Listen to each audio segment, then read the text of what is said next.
First tonight, former President Jimmy Carter has died at the age of 100. Carter served only one term in the White House, but the impact of his work after he left created peace and goodwill enough to last lifetimes. Thank you for joining us for the news at 5. I'm Sabira Rayford. Reporter Connor Hansen looks back at the life of the 39th president. I, Jimmy Carter, do solemnly swear.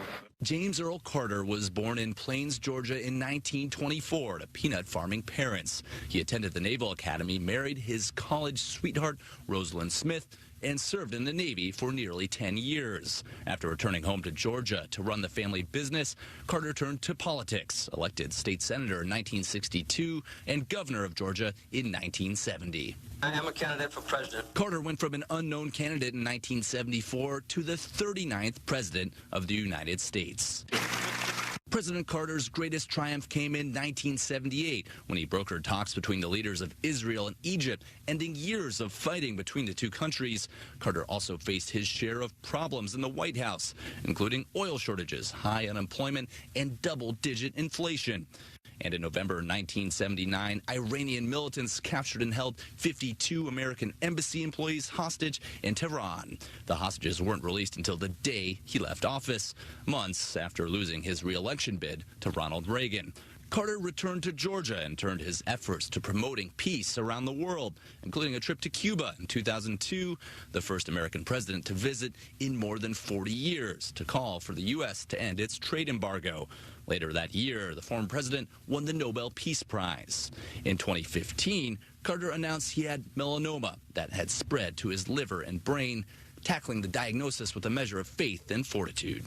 I don't know what the results will be, but I'm ready for whatever comes. Months later, he was declared cancer-free.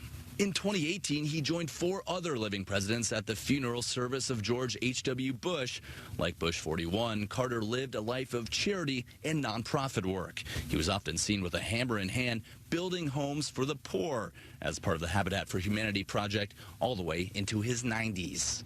I feel like we always get more out of it than we put into it, although we work sometimes very hard and overwork on occasion. In 2019, Carter suffered several falls, one requiring hip replacement surgery and another leading to a fractured pelvis. He underwent surgery in November to relieve pressure from bleeding on his brain related to his falls. In 2021, Joe Biden and his wife Jill paid a visit to Plains, Georgia, where the 39th and 46th presidents posed for a picture with their wives. President Carter remained active well into his 90s, teaching Sunday school in Georgia twice a month and keeping a positive attitude.